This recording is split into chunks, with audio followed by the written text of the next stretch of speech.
Halo teman-teman, selamat datang di channel Grid Auto. Sudah sejak lama, sejak terakhir kami mengulas Mazda, dan di belakang saya sudah ada Mazda CX-60 yang menurut kami teman-teman ini memberikan value ekstra. Kenapa value ekstra? Karena CX-60 teman-teman itu sebenarnya tercitra sebagai SUV yang bukan paling murah yang ada di jajaran SUV-nya Mazda. Dia termasuk kelas premium gitu ya, dengan harga yang lumayan tinggi, tapi itu dulu. Karena sekarang teman-teman, Mazda di Agustus kemarin pada ajang Gias itu memberikan varian tambahan terhadap CX-60 yang mana harganya itu lumayan oke untuk ukuran mobil di kelas ini ya, dengan set di 700 juta.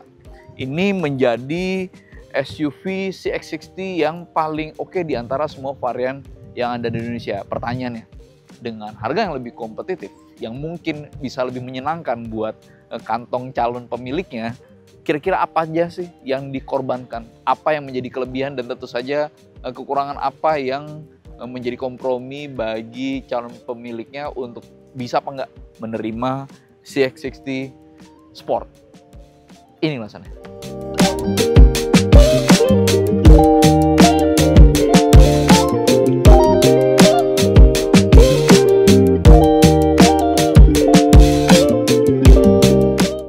Sebelumnya minta maaf teman-teman, ini gerimisnya makin lama makin lebat. Mudah-mudahan nggak mengganggu kenyamanan teman-teman menonton ya. Cipratan-cipratan air di muka saya. Oke, ini yang pasti secara body gitu ya, CX-60 sebenarnya. Dan kalau teman-teman ingat pertama kali CX-60 itu yang kami kenal ya, itu kan 3.300 cc. Lalu kemudian dia penggerak roda belakang dan itu berdampak sama dimensinya. Ini mobil udah jelas panjang, cuma proporsinya teman-teman. Karena mesinnya besar, lalu kemudian dia berpenggerak roda belakang, sehingga mesinnya itu diposisikan secara longitudinal, memanjang ke depan belakang gitu ya. Dan itu ngebuat bonetnya ini panjang teman-teman. Kalau teman-teman ingat kayak CX-5 gitu misalnya, atau CX-9 gitu misalnya, proporsi kap mesinnya bagian depan gitu ya, nggak sepanjang ini. Karena kalau yang gerak depan, orientasi gerak depan itu mesinnya bisa dibikin transversal, sementara kalau ini longitudinal. Makanya nggak heran di antara semua panjang keseluruhan, bonetnya kalau dilihat dari frontal samping itu emang kelihatan panjang teman-teman. Gitu. Ini bodinya tetap sebuah CX-60 yang karismatik, dilihatnya enak dan kelihatan kayak mobil mahal. Dan karena ini adalah varian murah atau mungkin varian termurahnya CX-60 gitu ya, saya bisa bilang bahwa ini adalah mobil mahal yang murah, atau lebih tepatnya mobil mahal dengan harga termurah yang ada di Mazda. Ya, salah satu opsi mendapatkan cita rasa mobil premium tapi dengan harga yang lebih bersahabat untuk model ini adalah varian ini. Cuma kelihatan ya, kalau ini ringnya kecil, sementara kalau varian di atasnya kan bisa 2 inci lebih lebar ya. Jadi mungkin kalau udah terbiasa ngelihat kakak-kakak variannya, ngelihat roda ini, ban dan velg, kelihatan kayak wah basic banget nih, standar. Tapi kalau yang jarang ngelihatnya, mestinya nggak ada masalah. Pemilihan warnanya oke, lalu kemudian di sini ada roof rail, itu memberikan kekuatan dari citra SUV sebenarnya. Tapi secara keseluruhan mungkin nggak banyak yang bisa dibahas mengenai eksteriornya ya. Kalau teman-teman termasuk yang suka dengan desain-desain Mazda, bisa aja yang sudah bosan gitu ya, atau mungkin yang sudah terbiasa dengan CX-5, CX-3 yang lama gitu, mestinya di generasi CX-60 ini udah lebih fresh. Sudah lebih fresh, karena ya balik lagi, dia punya varian yang all-wheel drive, tapi rear-wheel drive itu karena proporsi depannya itu berbeda, kayaknya wah ini Mazda yang beda nih. Lagian juga teman-teman, dibanding banyak mobil lain di Indonesia, Mazda itu populasinya nggak terlalu banyak, sehingga nggak mudah bosan untuk ngelihat mobil-mobil Mazda termasuk CX-60 itu berkeliaran di Indonesia. Tapi kalau secara keseluruhan saya tetap merasa bahwa ini adalah mobil yang sangat elegan. Saya tunjukin bagian dalamnya, yuk.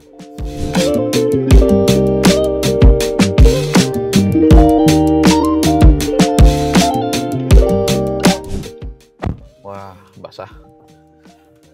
Apa-apa nanti kita lap. Dan teman-teman, ini bagian interiornya. di varian paling rendah dan di model paling rendah sekalipun, Mazda itu sudah sangat representatif untuk memberikan feel yang ini mobil kayaknya mahal nih dibanding mobil Jepang yang lain, dibanding Toyota, dibanding Daihatsu gitu, dibanding Honda. Mereka semua tuh kayak punya kans untuk ada feel yang berbeda antara mobil mahal dengan mobil murahnya. Sementara kalau di Mazda, even mobil murahnya itu tetap terasa mahal, teman-teman, dan itu terjadi sampai sekarang. Cuma kalau CX-60 ini udah di level yang tinggi kan. Jadi kalau soal feel, wah apakah dia terasa premium? Absolutely. Mazda itu udah gak ada masalah dalam kemampuan mereka membuat mobil yang bagus, terasa mahal. Cuma masalahnya adalah secara diversifikasi gitu ya. Mazda tuh nggak punya sub-brand yang secara kasta atau secara image lebih tinggi. Kalau Toyota ada Lexus, Nissan ada Infiniti gitu misalnya, Hyundai ada Genesis. Tapi kalau Mazda nggak ada, teman-teman. Jadi ketika mereka membuat mobil mahal, dari yang entry model sampai yang paling tinggi gitu, brandnya Mazda. Sementara kalau Toyota misalnya diuntungkan ketika mereka bikin Lexus gitu, oh cita rasanya langsung jauh berbeda gitu. Rasanya udah jauh berbeda antara Lexus dengan Toyota. Sementara kalau Mazda ya suka nggak suka, baik dari yang mahal maupun murah sama saja kesan atau brand image-nya. Bagus kalau untuk yang beli mobil murahnya Mazda. Mungkin jadi gimana gitu ketika beli mobil mahalnya Mazda, karena jadi sama aja dengan yang murah kan gitu. Dan saya juga suka soal akomodasinya karena ini mobil gede kan. Saya mau tunjukin ke belakang tapi saya nyalain dulu. Nah, tuh denger gak? Asik ya, starternya juga lembut, suaranya juga lembut. Coba nih mesinnya saya rev up dikit ya. Asik gitu. Emang mesinnya Mazda tuh bukan yang powerful banget apa misalnya buat yang paling relate dengan lebih banyak di antara kita gitu. Misalnya Mazda tuh dibanding Honda City Hatchback atau Honda Jazz dulu ya, atau Toyota Yaris gitu. Mazda tuh yang hatchback ya, dibanding hatchback yang lain itu tenaganya nggak gede-gede banget. Tapi somehow dia mesinnya asik, kurva torsinya enak gitu, terus handlingnya pas dan terasa mahal. Dan ini pun juga seperti itu. Kita ke belakang yuk.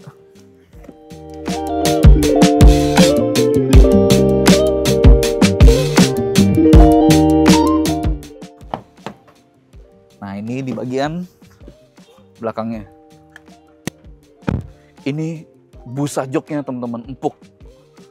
Salah satu dari mobil dengan busa terempuk yang kami ulas di mungkin 6-5 mobil terakhir ya. Ini empuk banget nih. Rasanya jadi kayak ambles. Cuma memang teman-teman, saya ngerasa bahwa garis bahunya lumayan tinggi. Jadi kalau duduk di sini terasa kayak ambles gitu. Tapi karena ada sunroof panoramik, rasanya ya kayak spesial gitu ya. Iya nggak sih? Teman-teman suka nggak sih sama sunroof panoramik? Menurut teman-teman ini fitur yang oke apa nggak? Kalau saya pribadi saya suka. Saya lebih suka sunroof panoramik dibanding apa misalnya jok elektris tuh saya kadang ngerasa agak terganggu ya. Kalau pas pengen cepet-cepet rebahan, istirahat sebentar sebelum masuk ke kantor gitu ya, istirahat sebentar di parkiran gitu, kayak lama banget untuk ngerebahin jok gitu. Jadi saya bukan orang yang antusias sama jok elektris. Bahwa fiturnya ada dan itu bagus, tapi beberapa orang belum tentu cocok sama beberapa fitur. Balik lagi, kalau sunroof panoramik ini menurut teman-teman oke apa enggak? Dan ini teman-teman akomodasinya, ini udah di set buat ketinggian saya 168 cm, rata-rata saja. Dan ini lebih dari 10 jari, sudah cukup. Dan ini fix nih, nggak bisa dimaju mundurin. Dan ini headroomnya sudah lebih dari 5 jari dan itu cukup.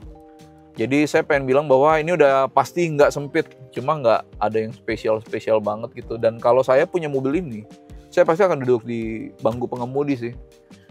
Jok di bangku baris kedua ini bukan buat mereka yang beli ini menurut saya. Ini mobil terlalu enak, nanti saya ceritain ya.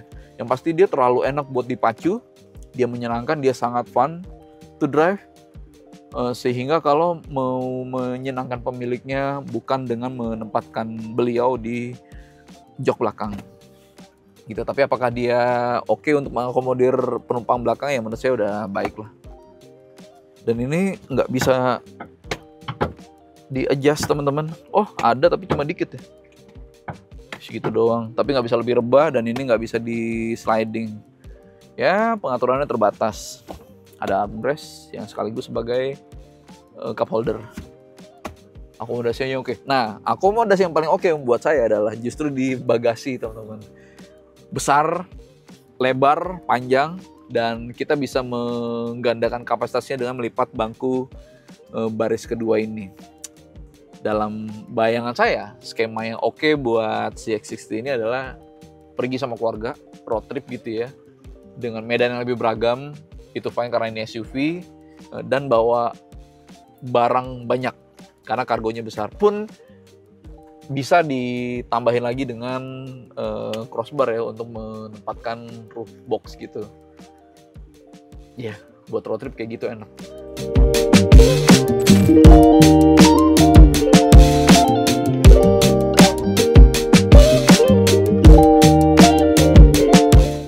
Kalau rasa berkendara, teman-teman, kita tahu bahwa Honda, mobil-mobil Honda, entah apapun dari hatchback, sedan, atau SUV gitu ya, itu punya bakat sebagai mobil yang fun to drive. Tapi Mazda, teman-teman, itu menurut saya lebih konstan untuk memberikan rasa berkendara yang juga terasa premium.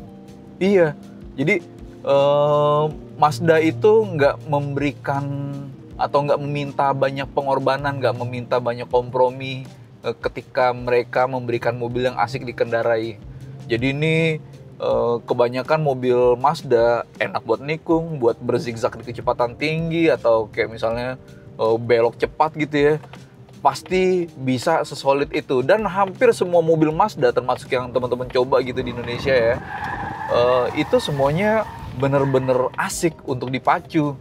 Kita jangan ngomong soal Miata gitu ya, MX-5 ya, tapi bahkan di kayak Mazda 2, CX-3, hingga sampai di SUV sebesar CX-60 ini. Ya benar, ini bukan SUV Mazda yang paling besar, tapi ini adalah SUV Mazda yang drivingnya itu fun. Dan ketika saya membawa ini di jalan-jalan di Indonesia gitu ya, ya benar teman-teman, dia bisa memberikan rasa berkendara yang solid. Kalau teman-teman, wah, nih ketemu belokan yang seru nih di jalan, misalnya puncak gitu misalnya, atau di resort atau tempat yang kira-kira kondusif dengan tikungan yang membelok asik gitu ya buat bermanuver, ini akan memberikan semua rasa yang teman-teman expect. Enaknya adalah nggak seperti Honda. Saya terpaksa membandingkan sama Honda karena Honda itu terkenal banget fun to drive ya. Dan ini gak fun to drive. Enaknya adalah ini pengorbanannya nggak banyak. Dia road noise-nya nggak usah seberisik Honda, lalu kemudian bantingan suspensinya pun masih bisa diterima, artinya masih bisa memberikan kenyamanan gitu ya. Jadi buat mereka yang suka mobil seru untuk dipacu, nggak passenger oriented melainkan driver oriented gitu, bahkan di SUV sebesar CX-60 akan mendapatkan itu. Iya, enak banget nih mobil nih. Terlepas bodinya yang besar ya, panjang, lebar gitu, tapi tetap rasanya seperti ya, kalau teman-teman sudah mulai terbiasa dengan dimensinya gitu ya, teman-teman akan seperti membawa Mazda CX-3 aja mungkin, karena memang dia sedinamis itu gitu. Apalagi teman-teman ini orientasinya memang gerak belakang. CX-5 itu gerak depan, dan teman-teman tahu itu lah ya. CX-3 pun juga. Tapi ini teman-teman, CX-60 dari yang pertama muncul ini memang sudah berorientasi gerak belakang, meskipun ada yang varian all wheel drive. Dan orientasi gerak belakang itu berpengaruh banyak sama handlingnya. Bener-bener enak teman-teman. Secara alami fun to drive-nya front wheel drive dengan rear wheel drive itu beda. Rear wheel drive itu cenderung oversteer. Mana yang enak buat menikung kencang tergantung dari karakter pengemudi. Tapi kalau buat saya, RWD yang cenderung oversteer itu kayak lebih berdaya gitu untuk mengikuti kemauan pengemudi asal bisa lebih tenang gitu mengendalikannya. Jadi kalau misalnya mau menikung, dia bisa aja yuk, digas aja yuk. Kita nggak takut untuk ada belokan lumayan tajam nih, gas aja. Nggak begitu takut karena toh banyak fitur keselamatan yang ada di mobil zaman sekarang, termasuk di Mazda. Traction controlnya misalnya, stability control misalnya, atau kinetic posture-nya Mazda misalnya. Jadi ya yang tersisa berikutnya adalah udahlah ini kita pacu aja, toh semuanya akan diatur sama komputer. Kalau misalnya sasis, suspensi, dan semua yang ada di mobil ini sudah mencapai pada limitnya. Yang pengen saya sampaikan adalah ini mobil enak banget teman-teman, bener-bener bisa mengikuti apa yang teman-teman arahkan. Kalau teman-teman termasuk yang driving enthusiast, yang suka agak-agak melaju dikit gitu ya, yang suka memacu adrenalin, ini adalah SUV besar, SUV large yang pas. Kenyataannya lagi teman-teman, karena ini harganya beririsan gitu ya sama Fortuner, dan Fortuner teman-teman tahu ada yang SRZ yang bensin, meskipun harganya lebih rendah dari yang ini nih, tapi kalau pilihannya adalah dibanding sama Fortuner yang bensin, yang 4x2 juga, dan itu bisa match secara harga meskipun ada selisih gitu, ini bisa memberikan sesuatu yang Fortuner nggak bisa, yaitu dia fun to drive-nya jauh lebih enak ya, beda lah monocoque sama leather gitu ya. Lalu kemudian kemantapannya untuk dia melaju dipacu dengan rasa kayak nggak bawa SUV teman-teman. Kalau Fortuner kan rasanya SUV banget gitu ya, dengan leather frame, dengan posisi yang tinggi, tapi kalau ini kayak sedan atau hatchback yang tinggi dan besar saja gitu. Lalu teman-teman, yang saya juga pengen sampein adalah ini soal kehalusan teman-teman. Bener bahwa ini mesin bensin udah jelas lebih halus dibanding mesin diesel. Kalau dibanding Fortuner gitu kan ada VRZ yang diesel ya. Bahkan dibanding sama SRZ yang bensin, ini mesinnya lebih halus, lebih hening, lebih senyap, dan deru mesinnya tuh enak. Buat teman-teman yang peka sama suara mesin yang menelusup sayup-sayup gitu, ini halus banget teman-teman. Getarannya menyenangkan buat mereka yang detail, dan mungkin termasuk teman-teman. Getaran di kabin, semuanya ini terasa lebih solid. Soal akselerasi teman-teman, ya CX-60 pertama yang saya kenal itu kan yang hybrid ya, yang 3000 cc lebih, tenaganya besar, lalu kemudian ada asistensi dari motor listrik gitu, meskipun mild. Dan ketika ini dibandingkan dengan yang CX-60 varian atas gitu ya, Elite atau Pro, ya ketahuan bahwa ini bukan mobil yang kenceng-kenceng banget. 10,3 detik teman-teman. Untuk akselerasi 0-100 ya bukan yang paling kenceng kan. Untuk mobil seperti ini di kelas ini ya dalam bayangan saya mestinya bisa lah 8 atau 9 detikan gitu, tapi ternyata enggak.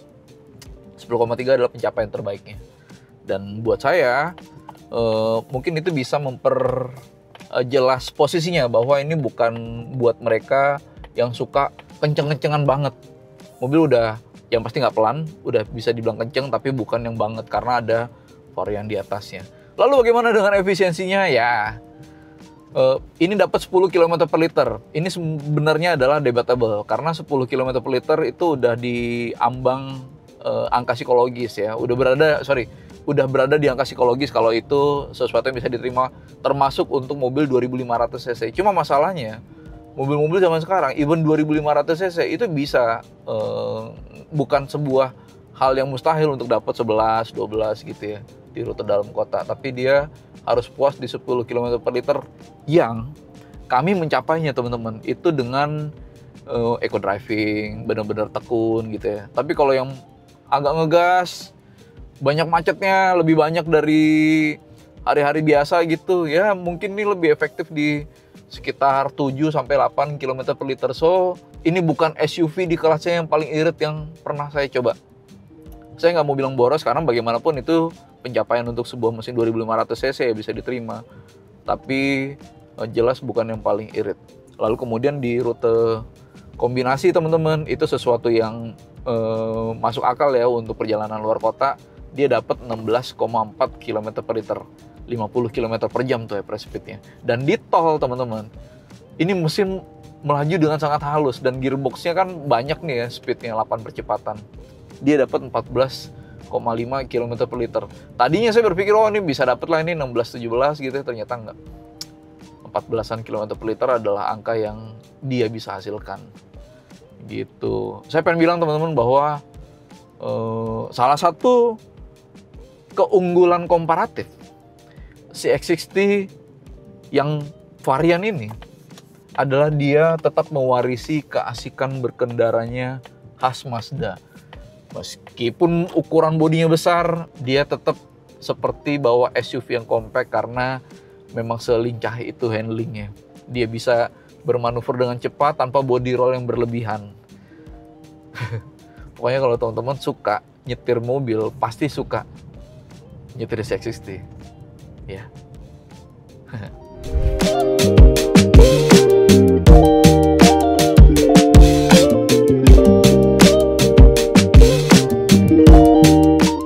Teman-teman, kita bisa sampai pada akhir ulasannya. Basah. Yang pasti ini mobil berada di kasta yang menengah ke atas di pohon keluarganya Mazda. Jadi dia adalah SUV yang udah masuk atau bisa kita bilang premium. Tapi even di kasta premium ini harganya yang kompetitif, ngebuat value-nya bahkan lebih tinggi. Jadi sangat masuk akal untuk memiliki ini. Memang benar bahwa ada kompensasi, ada sesuatu yang dikompromikan, yaitu performanya nggak seakselerasi ya, nggak sebagus kakak variannya, lalu kemudian teknologinya pun juga ya nggak lebih tinggi dibanding kakak variannya. Tapi untuk teman-teman yang ingin mencicipi atau merasakan begitu enak dan mewah dan premiumnya X60, ini adalah pintunya untuk masuk ke feel itu, ini adalah caranya gitu ya. Jadi dia mendapatkan kelebihan dari sifat alaminya dia, bodinya, set suspensinya, sasisnya gitu ya, itu layaknya X60 tapi memang tidak dengan powertrain yang sebertenaga kakak variannya. Tapi karena orientasinya tetap dengan rear wheel drive, termasuk handlingnya pun juga bisa seenak kakak variannya. Sekali lagi, untuk mendapatkan X60 yang fun to drive dan elegan itu dengan cara murah adalah dia.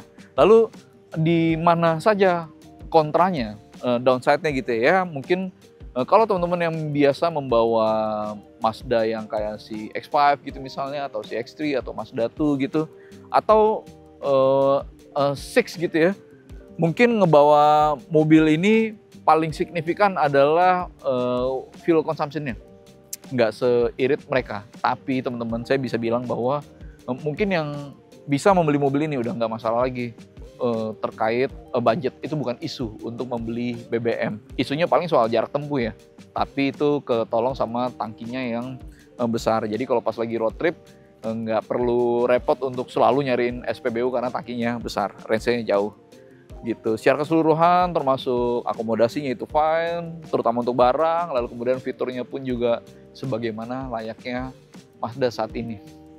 Lengkap teman-teman. Bahkan kenyataannya sebegitu lengkapnya, saya bahkan sampai harus mematikan beberapa fitur kayak misalnya Smart City Brake support gitu ya, yang rem otomatis. Indonesia tuh jalannya lumayan menantang kan ya. Ketika sistem mendeteksi, wah nih jaraknya terlalu dekat nih, atau misalnya ada potensi tumbukan, dia bisa ngerem secara otomatis. Padahal definisi jarak itu berbeda teman-teman. Buat sistem yang negara aman gitu, wah ini jarak 4 meter adalah jarak yang aman. Kalau di Indonesia, di Jakarta jam 7 pagi, jarak 4 meter, nambah dikit udah bisa langsung diisi sama mobil lain kan. Jadi ya saya sampai harus sering mematikan fitur rem otomatis itu ya karena jalannya udah sepadat itu ya misalnya. Tapi intinya yang pengen saya sampaikan adalah fiturnya lengkap teman-teman. Gitu, sebegitu lengkapnya. Lalu apakah dia worth untuk dibeli? Buat saya teman-teman, kalau teman-teman termasuk penyuka SUV yang artinya skenario penggunaannya bisa lebih beragam, nggak hanya dalam kota ya, tapi juga beberapa kali atau lumayan sering di weekend getaway, keluar kota, road trip gitu, SUV pas, dia bisa memberikan itu. Kalau teman-teman termasuk orang yang suka nyetir, yang menyukai mobil yang agile, enak buat menikung, termasuk ketika bermanuver di kecepatan tinggi dia bisa tenang, tapi di jalan yang beragam dia tetap bisa nyaman gitu ya, dia bisa memberikan itu. Kalau teman-teman termasuk penyuka mobil yang fiturnya lengkap, karena lumayan melek teknologi gitu ya, dia pun juga bisa memberikan itu. Kalau teman-teman suka Mazda, karena nggak banyak nih penyuka Mazda dibanding penyuka Toyota, Daihatsu, apalagi Honda gitu ya, secara penjualan ya. Dan kalau teman-teman termasuk yang penyuka Mazda, tentu saja dia bisa memberikan itu.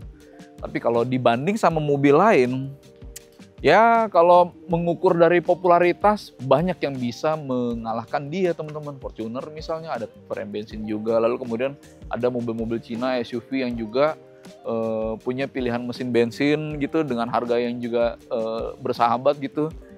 Dia akan bisa kalah di situ. Tapi secara keseluruhan teman-teman, balik lagi, kalau teman-teman suka Mazda, suka SUV, suka mobil canggih gitu ya, fitur lengkap, fun to drive pakai banget, Mazda CX-30 yang ini nih sangat masuk akal teman-teman.